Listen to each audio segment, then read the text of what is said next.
കളക്ടറുടെ സ്റ്റോപ്പ് മെമ്മോയിൽ പറഞ്ഞിരിക്കുന്ന പ്രകാരമാണെങ്കിൽ പരിസ്ഥിതി ലോല പ്രദേശത്ത് യാതൊരുവിധ അനുമതികളും കൂടാതെയാണ് നിർമ്മാണം നടന്നിരിക്കുന്നത്. ആനച്ചാൽ ഗ്ലാസ് ബ്രിഡ്ജിന്റെ പ്രവർത്തന നിരോധനവുമായി ബന്ധപ്പെട്ട കൂടുതൽ വിവരങ്ങൾ മാതൃഭൂമി ന്യൂസ് പുറത്തുവിടുകയാണ്.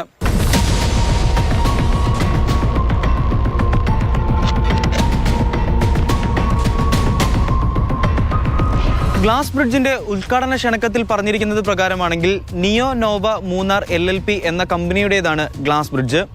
ഇനി നമുക്ക് കമ്പനിയുടെ വിവരങ്ങളൊന്ന് പരിശോധിക്കാം. ജൂലൈ 3, 2025 രജിസ്റ്റർ ചെയ്തിരിക്കുന്ന കമ്പനിയിൽ മൊത്തം 2 പേരാണ് ഡയറക്ടർമാർ.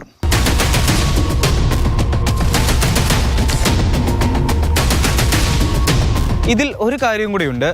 ആനച്ചാലിൽ തന്നെ പ്രവർത്തിച്ചിരുന്ന ആകാശ ഭക്ഷണശാലയിൽ അപകടമുണ്ടായതിനെ തുടർന്ന് വെള്ളത്തൂവൽ പോലീസ് ഒരു കേസ് രജിസ്റ്റർ ചെയ്തിരുന്നു. മൊത്തം 2 പ്രതികൾ. ഇതിൽ ഒരാളുടെ പേര് പ്രവീൺ മോഹൻ എന്നാണ്. നിയോ നോവ മൂന്നാർ LLP എന്ന കമ്പനിയുടെ ഡയറക്ടർമാരിൽ ഒരാളുടെ പേരും പ്രവീൺ മോഹൻ എന്ന് തന്നെയാണ്.